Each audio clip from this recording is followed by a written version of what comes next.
You know, it always gets really interesting doing these intros. Yes.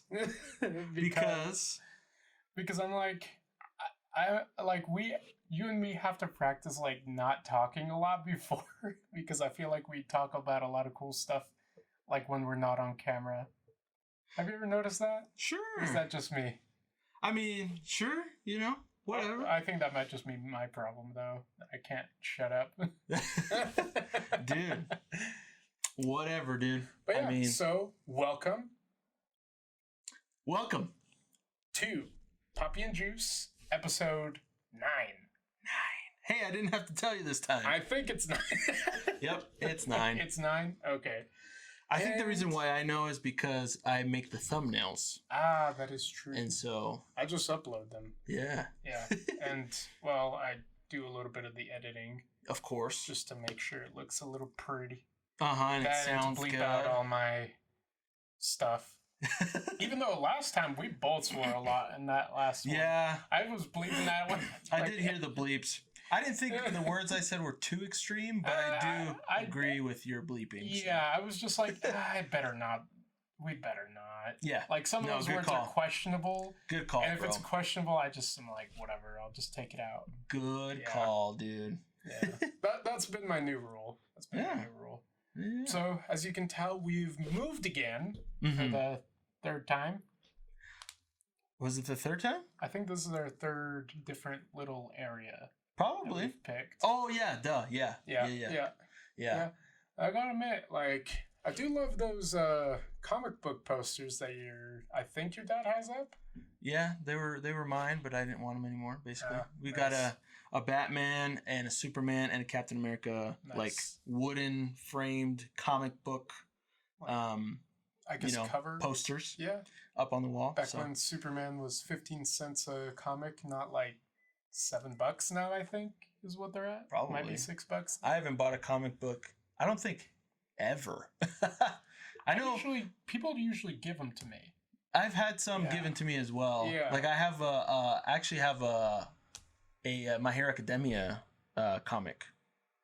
Comic. Not manga. Tankobon. Yeah. Not a Tankobon. Not what? The volume. Volume. Yeah. No, not the volume. Not an actual comic. Yeah. Okay, that's pretty interesting. Yeah, that's pretty cool. Yeah. So yeah. I mean, that's pretty cool. But yeah, so today, as you guys probably saw by the thumbnail, we're talking about Dragon Quest: Your Story. Dragon Quest.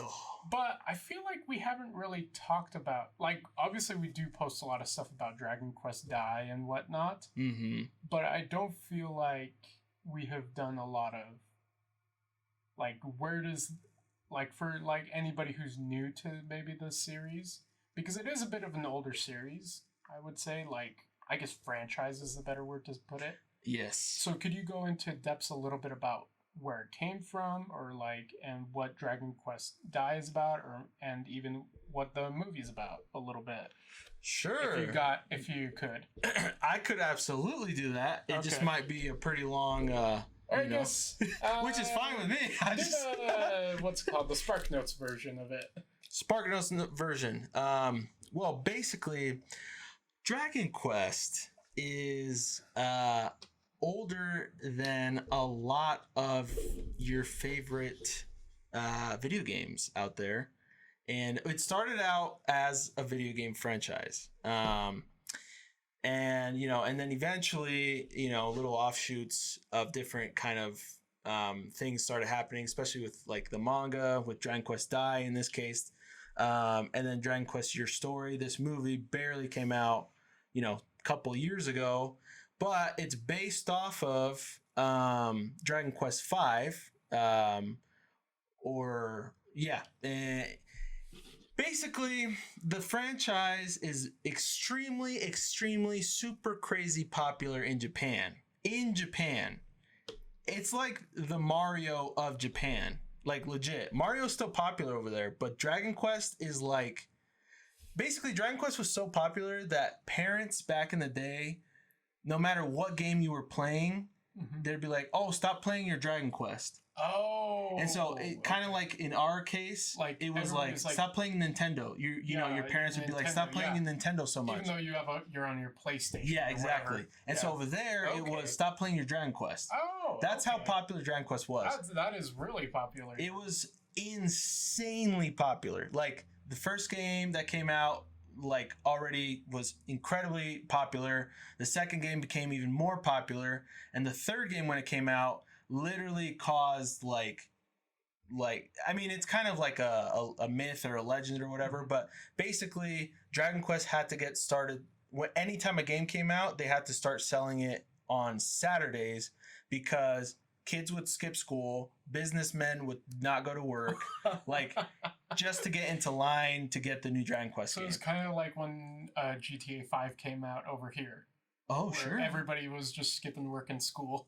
Sure, yeah, and basically that happened literally every single time a new Dragon Quest game came out. Okay. There's stories about kids getting their copy that they just bought stolen from them, like on their way home. You know, like get mugged for Dragon Quest. And there's a lot. There's a lot of stories like that, dude. It's insane. I'm telling you, the franchise over there is crazy popular. Now, the reason it's not so popular over here was for many reasons. Did we not get the translated version or something? No. It really doesn't have much to do with that. It's a really long story, so we won't get into it. But basically, okay, the super basics of it was that just like first of all, the name Dragon Quest was they weren't able to use it because Dungeons and Dragons actually had the rights to that name for the longest time. And so in the West, Dragon Warrior, what it was called, 1 through 7 were all Dragon Warrior. And then when Dragon Quest 8 came out, they finally got the rights to the name Dragon Quest. And so they were actually able to call it Dragon Quest. And then, that kind of helped. See. That game actually gained a lot of, not a lot, but some like following over here in the West. And then every kind of game after that slowly kind of got some more attention in the West. But the biggest attraction to the series, especially people in the West, is that Akira Toriyama is the main artist and illustrator of the whole franchise. And so in terms of the games and in terms of, like what, character design? Yeah, character design, he is the main guy. It's always been 3 people that have like run the show for Dragon Quest. It's been Yuji Horii, which is the director, and then Akira Toriyama, which is the creator of, or the character design, the monster design, the iconic monster design, and then oh my gosh, I can't believe I forgot his name. The music composer, the Koichi, I don't remember his name, but it doesn't matter. I'll put it up right here. Sure. Or whatever, if I can find it. Yeah, I mean, it's not that big a deal. Yeah. So he's the one that always composed the music and stuff. Okay. So anyways, getting to the Dragon Quest, yes. Yeah, like, it does kind of remind me of like when people think of like video games from back then, the best video games were always from Japan. Yeah, absolutely. Like it was like no competition. Yeah. I remember when I was in college, we were actually talking about music obviously I was in the music class, and we were discussing music in other countries. And one of the biggest things in like Japan was that a lot of music came from video games. Yes. And that was like one of the biggest things. Is like, who's going to do the soundtrack? How good is the soundtrack for the game and whatnot? It's funny, actually, when Dragon Quest 2 released in Japan, they actually also released it with a debut like pop star that like it was like her first like I don't know if it was like her first like song, but it was like a really popular song that debuted with the game, and it's in like the end credits of the game or something like that. But you're right, because the music in Japan, especially in terms of video games, like a lot of artists were chasing to be able to make music for games, and like it was very well. The composer, that's why I'm kind of mad that I don't remember his name, but the composer of the Dragon Quest music is seen as like a legend in Japan. Like even before he started to like make the music for Dragon Quest, he was always like crazy. And you know, when he started to make the music for Japanese a video game, like he became even more popular, and like and so you're right. Like one of the funny stories that I remember from this, and this is going off topic a little bit, but apparently they would actually, like, other like rival video game companies would kidnap the composers. I didn't know that. To see like what are you doing? What are you guys doing over there? Like, that's funny. You know, they let him go afterwards, but it was like funny because they would actually kidnap them. That's actually really funny. But yeah, all right. Continuing on. So Dragon Quest was funny. Dragon Warrior over here. Yes, Dragon Warrior and that's the thing. So Dragon Warrior 1, 2, 3, and 4, and then 5, and then Dragon Quest or Dragon Warrior 6 and 6 as well. I'm forgetting exactly which games we didn't get in the West, at least for the longest time. But the basics of it is Dragon Quest is not nearly as popular in the West. Oh no! At all compared to compared to Japan, because in Japan, like I said, it's literally like the #1 gaming franchise in all of Japan. But over here, barely anybody knows about Dragon Quest. Literally barely. Like, yeah, like I know I'd heard about it, but I never seen anybody actually play it except for you. Yes. And yeah, that was it. Yeah, and even I had to go outside of the US to find somebody else who'd even thought it was a cool game. Yeah. To talk to somebody about it. Yeah. Yeah, and that's the thing. The people that love Dragon Quest love Dragon Quest. Like me, it's dude. Like Haikyuu fans. And that's the thing. I'm a Dragon Quest and a Haikyuu fan, so I'm just crazy about both. I know. But yeah, dude, it's awesome. Yeah. I just love it. But because the topic is Dragon Quest Your Story, I don't want to take too much time explaining my love for Dragon Quest, because that could take 2 to 3 episodes. Okay. Yes, that is true. We could actually make a lot of video. But video. It'll be a discussion for a different time. Sure. Then I have to actually play some of these games first too. Yes. Don't they take a couple 100 hours? I mean, it depends on you, but yeah. I mean, it depends. Probably go find a 3DS or an emulator somewhere. Oh, well, I mean, 3DS only's got 2 games in North America, or in the West, which are really good games. Well, people will tell you not to play Dragon Quest 7 ever unless you're actually into the series. Really? It's pretty hard to get into. I would say a good starting off point, and this is a whole episode in of itself, but a good starting off point for Dragon Quest game would either be the new one, Dragon Quest 11S, which is out on Xbox now. Oh. And it's on Xbox. I forgot what it's called. Game Pass or whatever. Oh. I don't know if you have that or not. I don't. But okay. It's pretty. I've thought about getting it because it is pretty handy. Yeah. I mean, Aaron has it and he talks about it all the time. It's actually pretty convenient, because that way, if you're not one of those people who falls in love with the video game. Yeah. Then it's pretty nice, because then you can just go to the next game really quickly. It's pretty convenient. I could see why Aaron would have gotten that, because he is that guy. Yeah. We're talking about Brown Aaron or Buff Aaron. Buff Aaron. But yeah. So I would say start with that game, or maybe Dragon Quest 1, because it's literally like you could beat it in 5 to 10 hours. Oh. Okay. And that'll give you the gist of like what the games are about, which is nice. And if not, actually, Dragon Quest V, which is what Dragon Quest Your Story is based off of, is a great starting off point. And so I'm glad that's a good little segue I made right there accidentally. Okay, so Dragon Quest Your Story. Yes. Okay, I watched the movie. Yes. Obviously, I haven't played any of the games. But I thought it was actually a really good movie. Okay. I am curious to hear your thoughts as like a non-fan, and then I can kind of... Okay, so for me, it did feel a little childish at first. Absolutely. Like, because it is, a game. Right. But all right, so I guess I'll highlight the stuff that I liked when I started watching it. Even though I'm not the biggest fan of 3D animation, I thought the studio who did the Dragon Quester story did a really good job with it. They did a really good job. Because usually it looks a little janky and not very well done. It looks like they had like a high schooler who learned Blender. And it's like, yeah, no. But I thought they did really well on that point. I found the character designs to be very,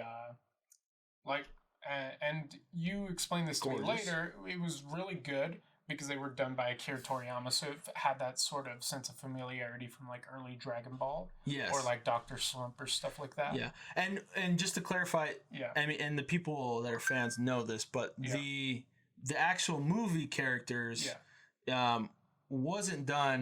they weren't done by Akira Toriyama, but they obviously were inspired by his designs, which you can tell. And they honestly, it's a very faithful comparison to like the actual designs. And so they did a really good job. Yeah. Honestly, they did a really, really good job. Yeah, I thought it was pretty well done. I think, and then the story was like, it actually was a little funny because it's like, I guess going into the story, if you haven't seen the movie yet, spoilers, even though it's been out for a year on Netflix by now. Yeah.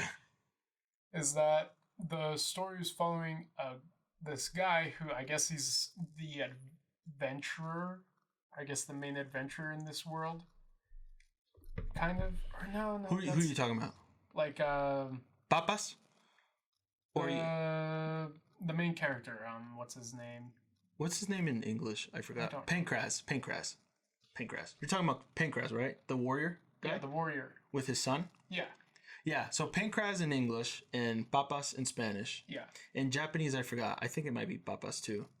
It is Papas. Yeah, you're probably right. It's been a year since I've seen the movie. I thought I was going to be able to watch it before this, but I guess not. That's okay. But I'm glad you're here. So that's why I'm here. Yeah. So it's like, I thought he was a pretty interesting how, I guess, how do I put this?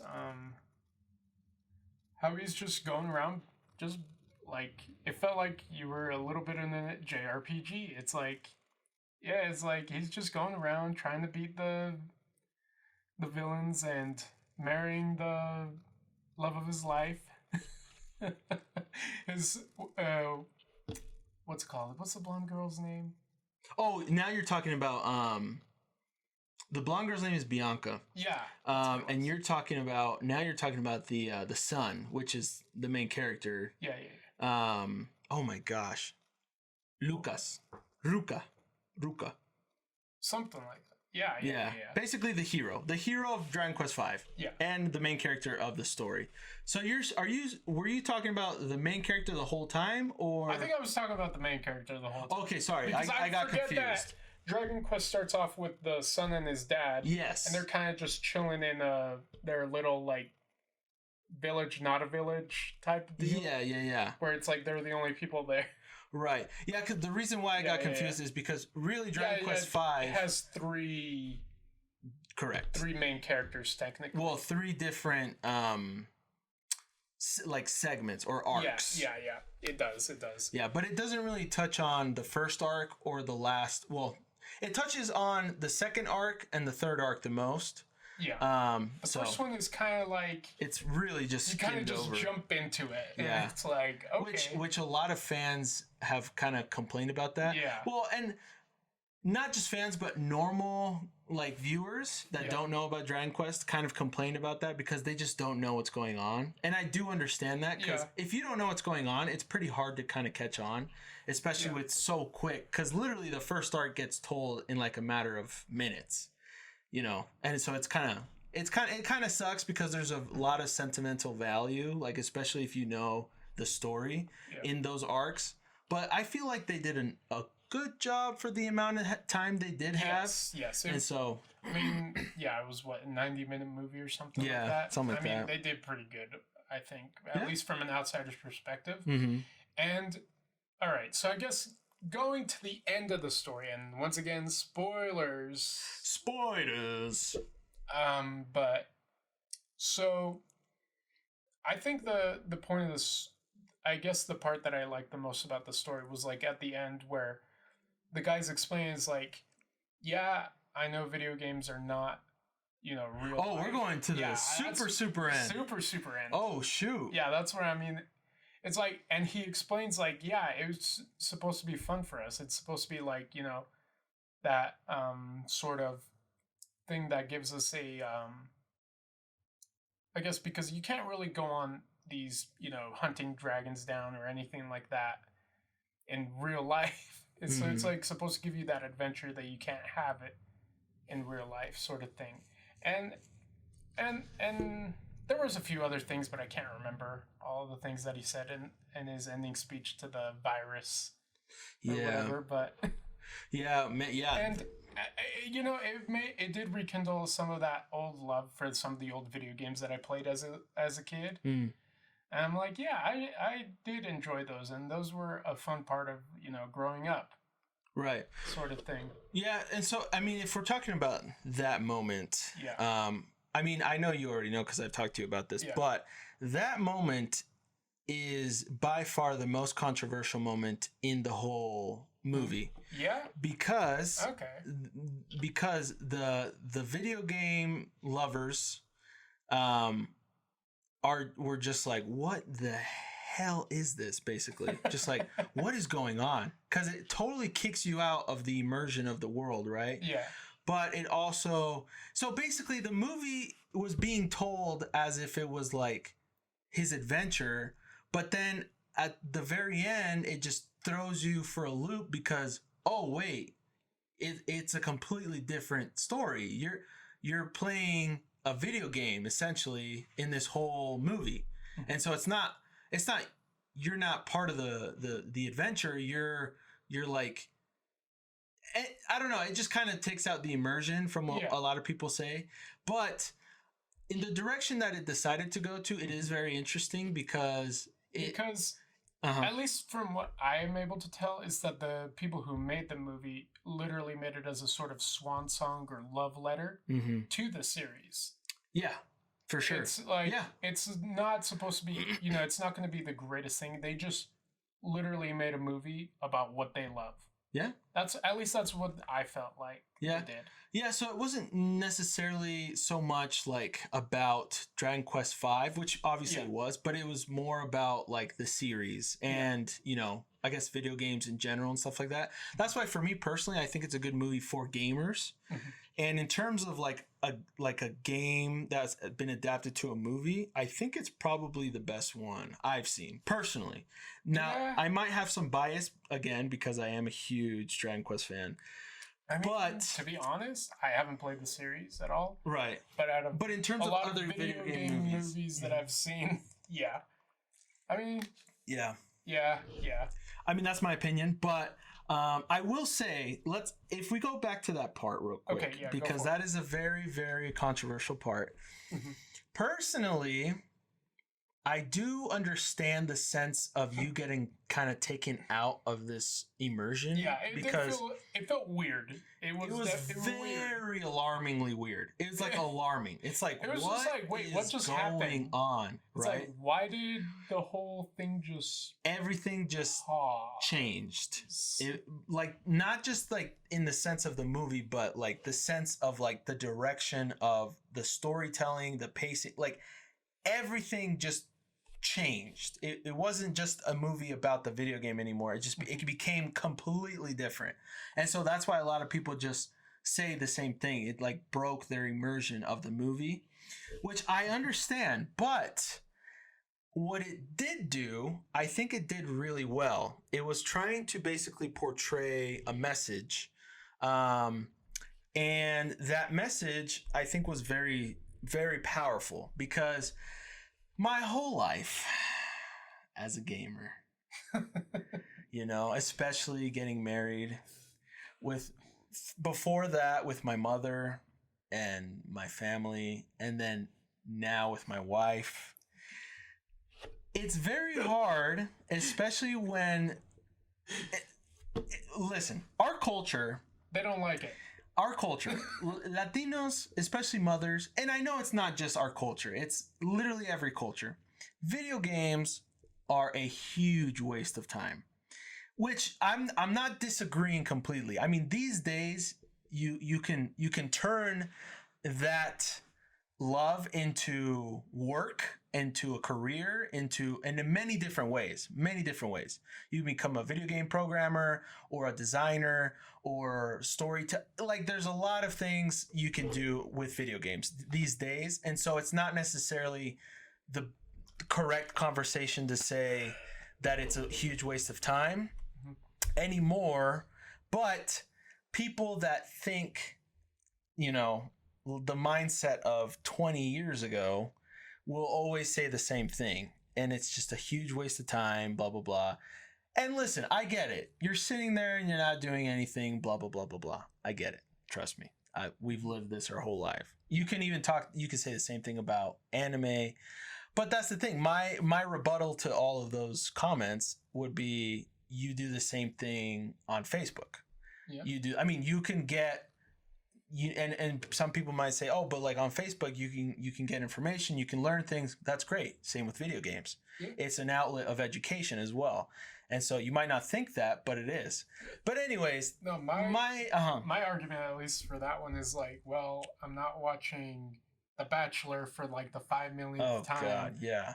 That will make you dumb. I would rather. That show is so dumb. I would much rather just play video games all day than watch an episode of The Bachelor. Well, and that's the thing too. I believe The Bachelor, for example, is true fantasy. Like, yes. If we're talking about fantasy, as in like, for fantasy's sake, that bull crap is what fantasy is. Shoot, video games feel more real than exactly. That. And so now that's my rebuttal, at least. Right. And what you just said. I'm a little bit more mean about it too, so it's like, well, yeah. And what you just said is basically my point. You just said video games are more real. Yeah. And that is what the hero says at the very end to combating the virus, is basically, the virus is representing all of the hate that we've always gotten and saying, you're wasting your time, grow up, loser, literally. Yeah. And he says, like, and the virus also says this isn't reality, but the hero says, well, this is a reality, and the people that I've met during this adventure, the time I've spent with this adventure, all to me were very real and very important and helped me represent things in real life and just learn things about life as well. And so they're very powerful moments that we have all had, as gamers, and a lot of people don't understand that, but that's just how it is. Video games is another reality that we adore, mm-hmm. and so that's just how it is. But for me personally, I really like the ending, because I was actually watching. I don't know if it was the first time, but a couple of the times that I watched the movie, I watched it with my wife, and she actually really liked the movie. And that end part was like, I kind of got to shove it in her face a little bit, because she was like, yeah, why don't you listen to that virus? And then, the hero said what he said, and she just shut up. And I was like, yeah, that's why. And so it was really cool, a cool experience for me. And I just want you guys to know, I don't like loathe or hate my wife or anything. No, she's great. She's great. It's just, as gamers, we have these frustrating moments with our loved ones that don't understand our passion. But anyways, yeah. So anyways, that was a cool moment for me personally, and that's why I really liked the movie and that moment, because it kind of was like a testimony to me, and it just validated my sense and my passion, my love for video games, and so it was a really cool experience for me. In terms of the actual story of the movie, though, what did you think? What did you think about the characters and all that stuff? I thought it was, it was simple story, right? I felt, except for the virus part, right? Where it's like, wait a second, what just happened? But overall, it felt really good. Like, he's, at least the second main character, which was Luca. Yeah, I guess we could. Yeah, He's really the main character. He's really the main because in the character. game too, he's the main character. So when it came to him, I thought it was kind of funny how he first started off. I guess he got the the famous sword or whatever, and then his whole adventure is his goal is supposed to be where he's supposed to find the chosen hero. Mm-hmm. Because it's like, oh, I guess I'm not the hero of the story. Yeah. And he was really quick to accept that. Right.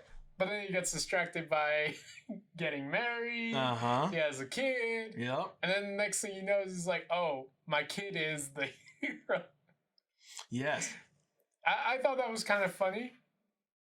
And, it was a simple story. It's like, oh, yes, I need to go on a quest to be able to find the hero. Right. And he gets sidetracked, but that sidetracked is what led him to the hero. I thought that was kind of funny. Right. Sometimes you feel like you get sidetracked by things in life. It turns out that's where you were supposed to be going in the first place. Anyway. That's actually a really cool observation. Yeah. And I believe you're right. In life, we don't know, we don't know if what we're doing is necessarily correct. And we feel like what should be happening, or what we want to have happen is what we need to have happen. But, destiny, God, the universe, whatever you want to call it, flips it on us 100% every time. And then you're like, oh, wait, maybe that wasn't supposed to happen. Or maybe I'm supposed to be where I'm at right now, or blah, blah, blah, blah, blah. You know what I mean? Yeah. And so that's a cool observation. Yeah, that's why I thought, that's why I like that part. It was like, it's like sometimes you get to where you're going without even thinking about it too much. Yeah, without thinking that you're actually getting there. Yeah. Because, a lot of people think, oh, but if I'm not doing this or I'm not doing that, I'm not going to get to where I want to be. But a lot of times we're like, first of all, we don't even know if that's what we really want. And second of all, you might actually be working towards getting there. You just don't realize it because you're doing it in a different way. And so you just never know. Yeah. But I will say real quick, in terms of the story, it is kind of funny because, in the very beginning in Arc 1, especially after Arc 1, the hero, the main character, Luca, he finds out that his dad thought he was the hero. And so he and Sancho is like the Mario looking guy, which is was his dad's best friend and his right-hand man, basically, also told the hero the hero meaning, the main character, and which represents us, by the way. The main character represents us in this game, in this movie. And so he believes it. And then he goes off to look for the sword because he is the chosen one from what he believes. So he has to go find the sword so he can go kill the bad guy. It's that simple. But like you were saying, everything gets turned upside down. He meets a girl. Well, he meets two girls. He has to pick one. And he has to pick one, which is a great, great fun thing to do in the video game, by the way. And it adds a lot of replayability to the game because depending on the wife you choose, depends on, your kid's hair color, for example, and also the story, basically, And so it's really fun. But obviously in this movie he chooses Bianca, which is the canon choice. Okay. And then we see how that rolls out. Now, I will say in the video game, he actually has two kids. So it's the boy and a girl. And the boy's still the chosen one. And then the girl is actually a really powerful sage, with magic and Makes stuff. sense. So she's really cool too. And so eventually, he finds out his kid's the actual hero, but he didn't know that because when the bad guys froze him and his wife, 8 years pass. And during that time, which is the third arc, is when his son and Sancho, and in the game, his daughter, they were looking for the staff of, I think, Stolos is what it was called, which is what cures petrification, which he was petrified for 8 years, literally. And he comes out of the petrification and sees that his son is alive, and then immediately realizes that the son is the hero. And he's just like, holy crap, we did it. We finally did it. We found the hero. And so, yeah. It only took a few years on that one. Yeah, for sure. But I will say really quick, in terms of the game's comparison and moments and events to the movie, like the comparison of them, they're actually really, really well done. Because I prefer the story from the games aspect because it had more depth to it, obviously. Yeah. And the portrayal of each event was actually also extremely gorgeous for a DS game. But I would say, honestly, the movie did a really good job in portraying, in comparing those events. I think it did a really, really good job with the more important events. And so, yeah. Again, I think the movie was really well done. The cuts that it made to the movie to be able to fit the whole story into an hour and a half or whatever, I think were smart. Like basically cutting out that he also had a daughter, and a lot of other little details, but it all makes a lot of sense. And so in terms of the movie, the movie Dragon Quest Your Story, I think is a really good movie. But I will say for a fact, if you're a fan of Dragon Quest, you will love this movie.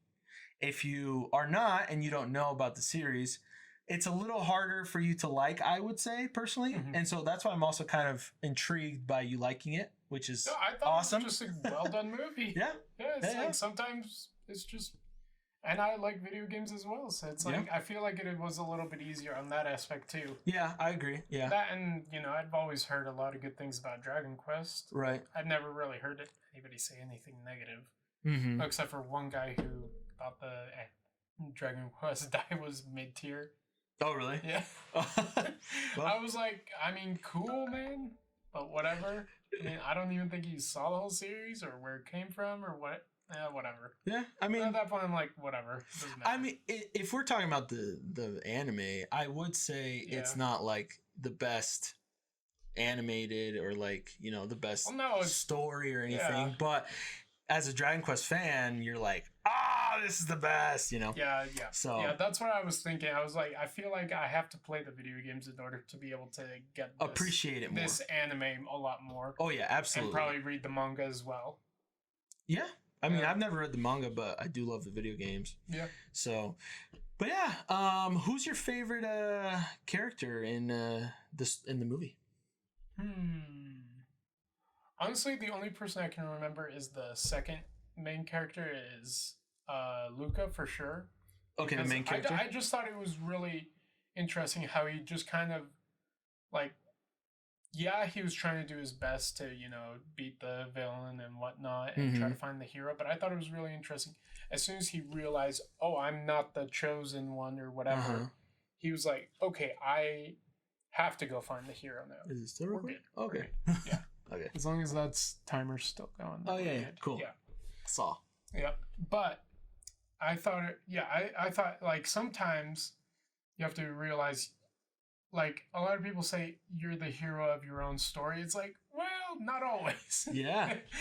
Sometimes it's your kid. Mm-hmm. And I thought it was really cool how he just accepted that because a lot of people will have their ego get in the way. Absolutely. So, and because they like, I want to be the hero. I want to be the hero. It's like, no. And it's like, life doesn't always work that way.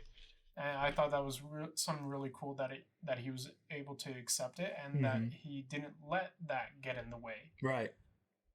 Yeah, because it's like a lot of people sometimes forget. It's like pride is not the opposite of shame. It comes from shame. Yeah. Yeah. Well, and I really like the main character too. Yeah. Because go for it. Sorry. Oh no, I was just gonna say because you can kind of see his transition into his maturing. He matures from just like just like his father was. He was I mean, again, it's criminal that you don't get to see the beginning with Pancras or Papas and the main character growing up. But it was the same kind of thing, Pancras absolutely loved his son. He was so proud of him. They had a lot of amazing moments together. And the movie did kind of portray those moments very quickly. And then, Luca in the second arc gets into the moment where he's just kind of looking for the hero, but he finds love instead. Yep. And after that, the third arc, when he actually sees that his son has grown up, he has those moments that he had with his father. He has those moments where he's like, I'm a proud father now. I'm proud of my son. I'm so happy to where I was able to end up, and what I have and everything. Like, it's a cool transformation for the character. And so, yeah. Honestly, I was kind of thinking of talking about another character as my favorite, but now that I'm talking about Ruka more, I think he's also my favorite character. I was gonna say Bianca, because she's just really fun and witty, and just true. Like really just annoying and spicy, I guess you could say. Which makes it fun. I see what you mean there. But but I would say Ruka is my favorite, as well. So I agree with you. I just mostly because of his growth. It really it really does come down to that. He's just matured into the role that he needed to be. And maybe it has a lot to do with me having a son too.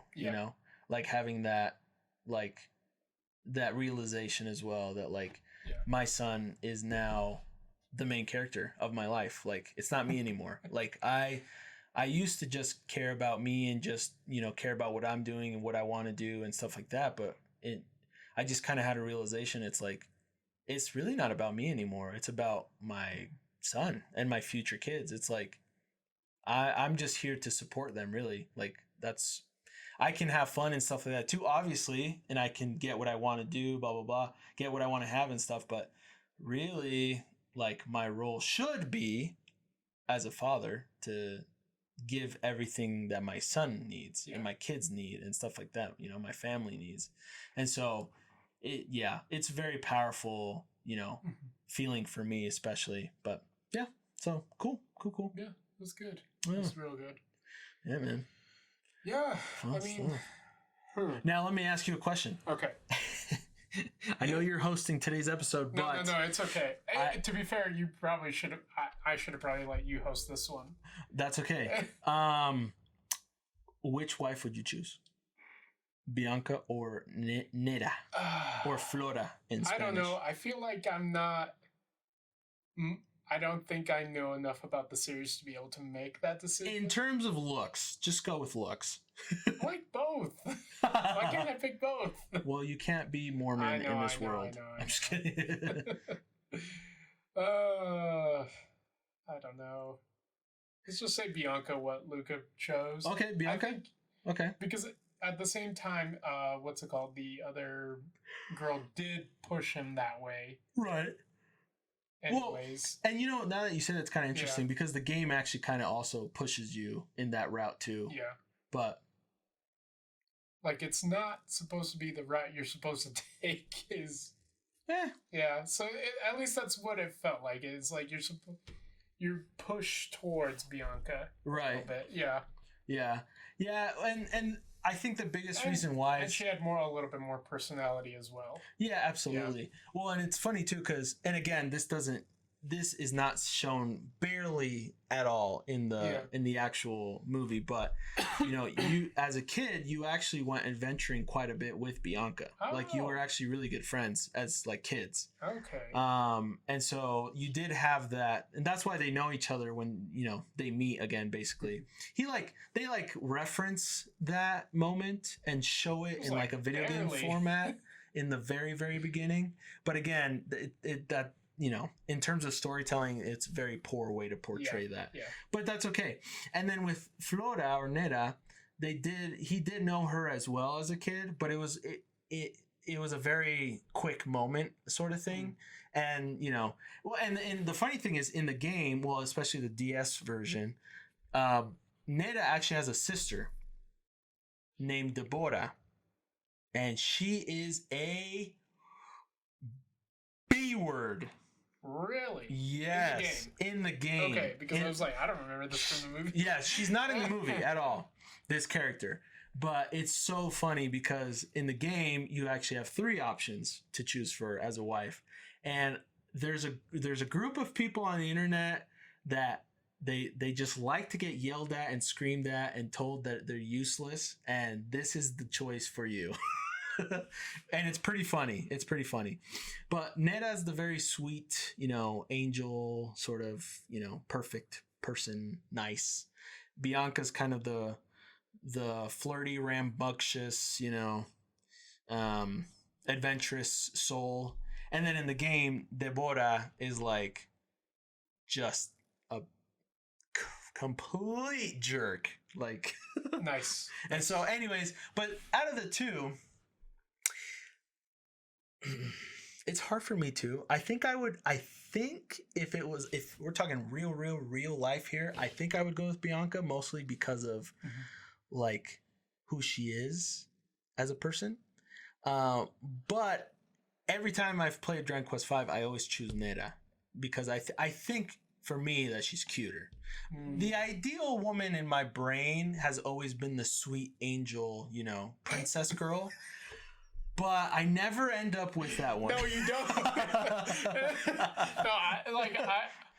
Your wife is a very nice lady, but I told him when he first introduced me to her, it's like, she scares me. Like, I've told him over and over, it's like, I don't know what it is, but she scares me. Yeah, so basically I married Bianca in a way. Yeah, exactly. So we all get pushed that way anyways. Yeah, yeah. Anyways, so those are my choices. So there you go. Oh man, that's funny. Yeah. It kind of reminds me of Dragon Ball Z. You know how Piccolo has the realization that Saiyans always go for the hot-headed wives. Yeah. Because, I don't know what they were talking about. Vegeta and Goku were saying something, and Piccolo was like, oh my gosh, this makes so much sense why you Saiyans go for women that are crazy, Yeah, hot-headed and all that. And so that's why I consider myself, well, me and Juan talk about it all the time because our wives are, 100% Latina, and they're just, They're spicy. They're spicy, we'll say that. They're spicy. So it's kind of funny. But anyways. But speaking of which, that actually reminds me, they even said that Goku's mom was actually a peculiar Saiyan because she was actually sweet and kind. Right. So it was I thought that was kind of interesting. It's so it was kind of weird that she even found Bardock. Yeah. Well, Bardock too was Bardock would weird, on that aspect as well. In his culture, in their culture, they were just weird. That's probably why Goku's so weird too. I mean, true. Goku's weirdness comes from his head injury. Yeah. So but anyways. Yeah.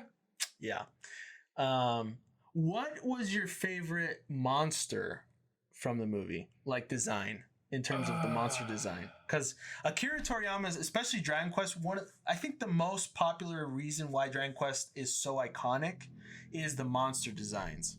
And so, in terms of monster designs, which one did you like the most? Especially if you were a monster trainer like Ruka was, where he had a slime and a saber cat with him. Honestly, I can't really remember the designs that well. Okay. The only thing I can remember is the slimes, but that's because they're a very simple design. Yeah, simple and iconic. I do remember the saber cat was pretty cool. I mean, but it was pretty what I would have imagined anyway, I guess. But for the other designs, I can't really say I remember any of them, to be honest. Okay. On that. So you would probably pick the saber cat as a monster companion? Yeah. Cool. He's pretty cool. Yeah. Comes in real handy. Yeah, climbs for sure. Pretty much anywhere. Yeah. I actually, the design I like most, out of all the monsters, I would prefer all the monsters just the way that Akira Toriyama drew them, except for one. Ooh. I really, really, really like the killing machines. The robots. You remember the robots? Briefly. It was just a brief scene, but they were guarding like the ferry place, basically. Oh, and you know, he only went with his slime buddy Gertrude, and basically, that slime was hilarious. Yeah, Gertrude. Oh my gosh, that's another thing that keeps close to the video game, because the first slime you recruit is named Gertrude, so it's pretty funny. But yeah, the killing machines look so freaking cool in this movie, bro. They look so freaking cool. And I like Akira Toriyama's design, but it's too simple compared to this version of the movie. Yeah, they just look awesome. They look menacing and terrifying and just so freaking cool. So anyways, that's my favorite design. So nice. From the movie. Yeah. But yeah. Do you have any other questions by chance? No, I think we're actually good on this one. Okay. Yeah, because I feel like we covered everything that we needed to on this one. Me too. Talked about the story. It wasn't that long of a movie, and the story was fairly simple. Yeah, absolutely. It wasn't terribly difficult. I will say one more thing. Yeah. In terms of the story, again, well, first of all, if you liked this movie and you have not played the game, please go play the game. I mean, he's talking to me. I'm not just talking to you. I'm talking literally to everyone. Because, I know. Well, because that's the thing. I know it's harder to play the game, especially because it's a JRPG. It's much slower paced. But how many hours do we need to put into this one? Ooh, this one I would say it's a little bit longer. I would say it's between 20 to 30 hours that you have to put into. That's maybe a little bit more depending on you and if you want to collect stuff or not. But basically, the original story from the game is so much better, bro. Like, it's just so much freaking better, dude. And then the cool thing about it too is like you can actually collect monsters, like tame them and like have a whole bunch of different monsters, create a whole bunch of different teams and stuff. And so it's really, really cool. Yeah, it's a fun freaking game. But the whole thing of like who Luca actually is really cool too, because the movie doesn't really explain it, but his dad, Papas, is actually the king of another nation. So he's actually a warrior king from a nation called Gotha. And what happened was when Luca was born, his mother was kidnapped by demons, by monsters. And so that's why, it doesn't really explain it in the movie too well or too good, because again, it just kind of super passes all of that. But that's why Sancho has always been kind of like the right-hand man of his dad. And like, that's why he's so involved with the family. I wonder if they got that name from Don Quixote, because that's Don Quixote's sidekick is Sancho Panza. Don Quixote, who's that? That's like the most famous Spanish novel. Oh, maybe. Yeah, dude, I would. Because that's like, Don Quixote was I guess a hero in the novel, and his sidekick was Sancho Panza. So that's why I'm like wondering if that's why that's it. That might be it. That might be it. Honestly, I think that's why, because I'm like, that seems kind of weird. Yeah, that's actually really funny, but I could totally see that happening because, but yeah, dude, Pancras is so cool in the game. He's just so awesome, and like you always get reminded of him later on too, and you always think back, and you're just like, man. He was so cool. He was just so freaking cool. So anyways, I just wanted to add that. If you have watched this movie and you liked it, make an effort to play the game. You can play the game actually on mobile. Dragon Quest V is available on your App Store or your Play Store. And it's like, I think $10 or something like that. I don't know how much it costs, but it's definitely worth it. Okay. I don't remember how much. It might be 15. But it's worth it. It's such a good freaking game, dude. Anyways, that's all for me. All right, nice. Well, that ends the main segment of the podcast, and we haven't done this segment in a while, so let's do what have you been watching, man? Well, I have been keeping up. I know that we stopped doing review snacks. I know you guys have noticed that if you keep up with our channel. But I am still watching My Hero Academia. Yeah. I'm still watching One Piece, which is getting crazy good. Yeah. The anime. I know the manga is also amazing. But oh my gosh. and then the manga right now is like crazy. Yeah. But there's no imagine. new chapters this week because it's Golden Week over there in Japan. So. So there might not even be a new episode, or what? Oh, there might be. There should be. Okay. That'd be weird. So there's One Piece, and then I'm also keeping up with the Slime Diaries. So basically, those OVAs and whatnot. Yeah, that time I got reincarnated as a slime. Season 2, part 1 ended, but part 2 is gonna begin again, and I think May or June or something like that. And so during this time, they're kind of having this like little filler like series called the Slime Diaries, which is like more cutesy in terms of the style, but it's really funny because it really builds each character's like personality and stuff. So I really like it. I'm enjoying it. Oh yeah, I did have a question about the Slime series because I finished that season 2 part 1. I don't know if you you finished that. Yes, no. I finished it. Nice. Okay, but I did have one question. Where did that demon come from? Which one? Diablo. Okay. Because I'm like, did I miss something? Yeah, or so like I actually had the same question.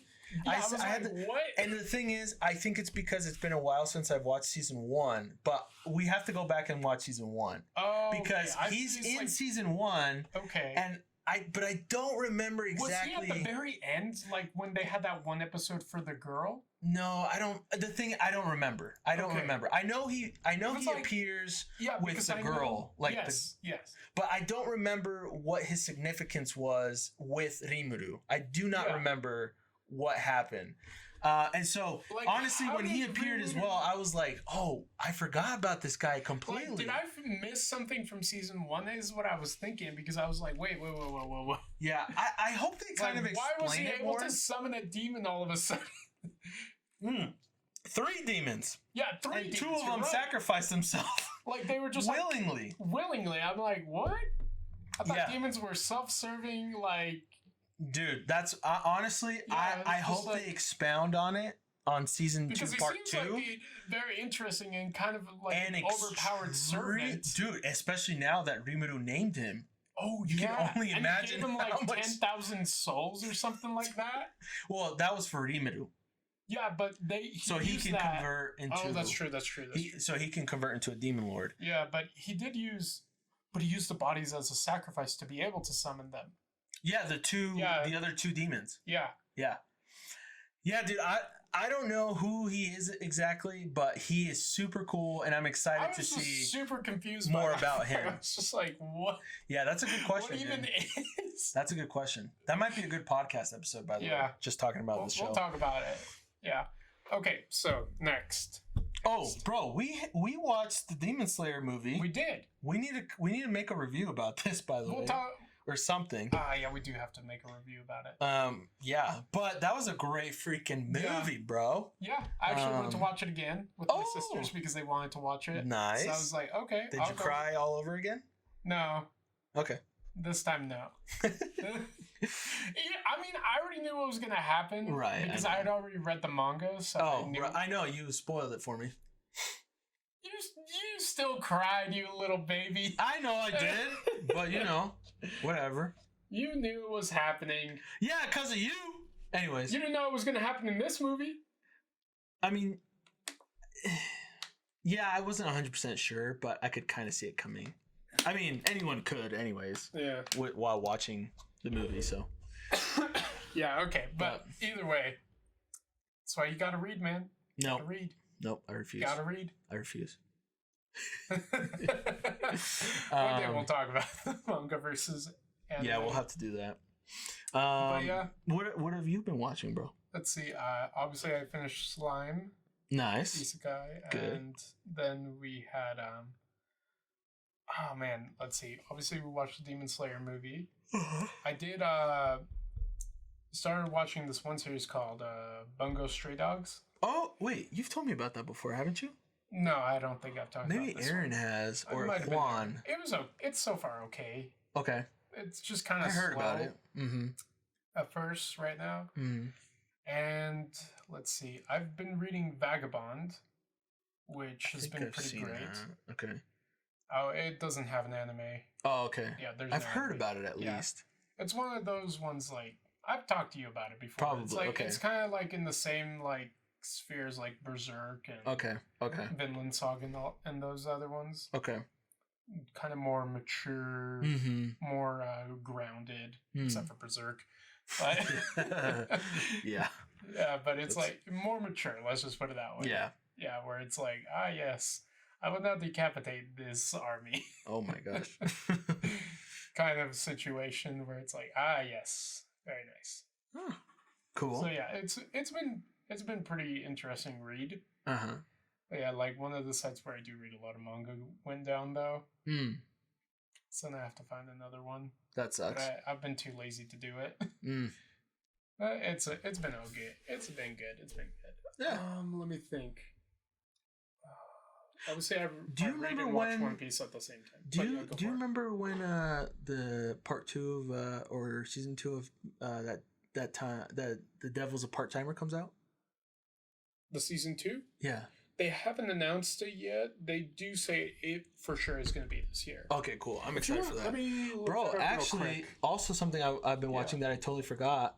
Gearless Joe or Megalobox season 2, and it's so freaking cool, bro, and it's awesome and good. Oh yeah, I watched that episode with you the other. Oh yeah, it was like a couple. Episode. It was a couple weeks ago, dope, wasn't it? Dude, yeah, it's freaking dope. It makes me kind of want to go back and watch that first season because I never did. I wanted to, but I never did. Yeah, it's freaking good, bro. It's so good. Let me see. Okay, so what are you looking for again? The Devil's a Part-Timer. Oh. Yeah. Oh yeah. So, July for the Slime Isekai. Yes. July. I'm so excited. So not bad. That's such a good freaking show. Let me just. Is Konosuba good? It's hilarious. I might have to watch that. It is like a parody of. I know it's pretty like. It's a parody of Isekai. R-rated, and so I should probably not watch it around anyone, too. Yeah. But it doesn't show anything. It does look really fun to watch, though. It's not like High School DxD. Oh, okay. It doesn't show anything. Oh. But there are some moments where you're like, it's very risque. Yeah. Suggestive and whatnot. So let's see. Devil is a Part-Timer season 2. There we go. Did that say November? What did that say?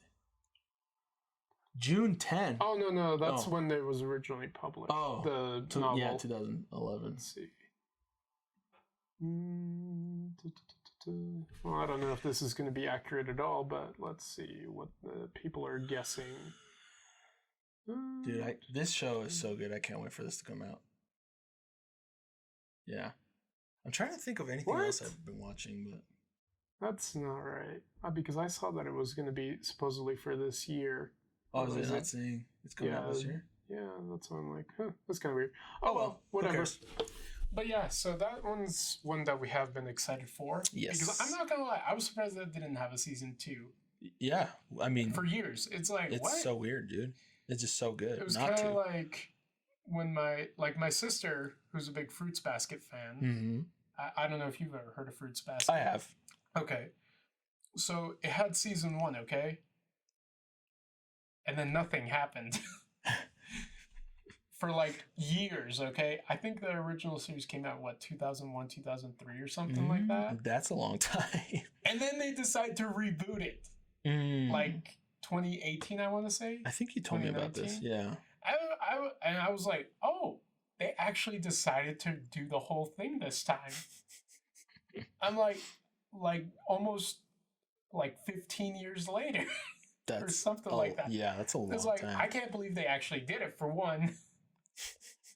2, that they're actually going to the end. Like, this is the final season this year. Oh, wow. So that's why I'm like, okay. Not bad. Good job, guys. That's awesome. Good job, team. That's awesome. But yeah, so So yeah, I guess I've been watching A Little Fruits Basket as well. It's a nice little story. Nice. But yeah, so let me think. I know there's other stuff I've been watching, but I can't remember off the top of my head. Dude, that's okay, bro. But you? Or is that it? I think that's it for me. I honestly don't remember too much else. But yeah. So, still waiting to get a Nintendo Switch Pro. So come on, Nintendo. E3. Dude. Next month. Yeah. Next month. June 3rd is usually when that's, get announced. But it's very super likely they're going to announce it then. Yeah, I mean, they even NVIDIA announced that they are stopping to make, they're no longer going to make the graphics chip for the Nintendo Switch. It's like, all right, that means they're going to make something else. Yeah. So it'd be weird if they didn't come out with something. For sure. And even Nintendo had to come out and say, oh yes, we have enough parts to make the Nintendo Switch for like the next couple months. So it's like, oh yeah, they're going to make a Pro then. Yeah. Because it's like, what do you mean you don't have enough parts for this? It's like, why did you have to announce that? Something's coming, bro. Yeah, something's coming, dude. And who knows? Maybe it's a new console. No, it's not a new console. Yeah. No. Yeah, the Nintendo Switch has sold way too well for them to. Yeah, plus even this year and last year. Yeah, it's gonna be. Records. I mean, Nintendo does this every time with systems. It's just gonna be a better version of the Switch that everybody actually wants. Yeah, and that'll actually be able to, the performance will be better. Newer games will be able to get on it and stuff. Older games that weren't able to get on because it blah blah blah. But yeah, I'm sure they're going to announce the Pro or the 2, whatever they want to call it. Yeah. The new Switch, whatever. But yeah, it'll be fun. I mean, I did notice that we have a very large Japanese audience. So if you guys know anything, please let us know. Yeah, that's actually a good idea. Tell us, people from Japan. Tell us. Yes. For some reason. Did you notice that, like, at one point, like a week ago, our like highest demographic of viewers was like 64 to like 74, and then it just completely vanished and went down to 24 and like 34 or something like that? No, I didn't. But I don't know if it corrected itself or if that was even true, but I saw that slowly our demographic was growing with the older people. And I was like, maybe why? It's the Dragon Quest fans, if I had to guess.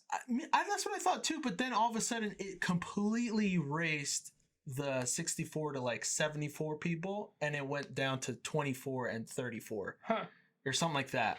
And so anyways, I just thought that was weird. Yeah, but either way, I think, I don't know, the YouTube algorithm is kind of funky.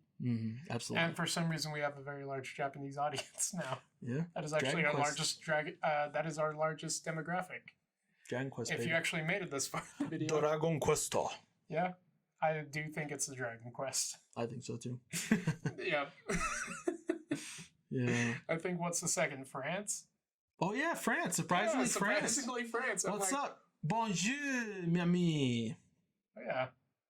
Oh yeah, your last name might actually be French, isn't it? It is. Yeah. Yeah. So it's from the Basque country. Nice. Between France and Spain. I don't know. I don't have any French in me yet. At least it's not as far as I can tell. Probably not. Yeah. Yeah. But either way, it's been fun. And come on, guys, only 20% of you are subscribed. Subscribe to the channel, bruh. Come on, guys. Like the video. Share it with your friends, your family. If not this video, other videos. We have tons. Even to our podcast, if you're just audio, share it with people, bro. Yeah. Share. And don't forget to follow us. Don't forget to follow us on Twitter and Instagram and Facebook or whatever other social media you're on. Why not? TikTok as well. But mostly YouTube. Mostly. Subscribe and like, yo. Yep. And, podcast services. Yeah. If you like to just listen to us. So, thank you. But thank you for everything you do. I just said do. But yeah, thank you guys for the support and for watching and for listening and for enjoying our content. We very much appreciate you and appreciate the time that you take to listen to us and watch us. So thank you very much. And we hope y'all have a great day and week and life. Okay? All right. See you Bye. guys.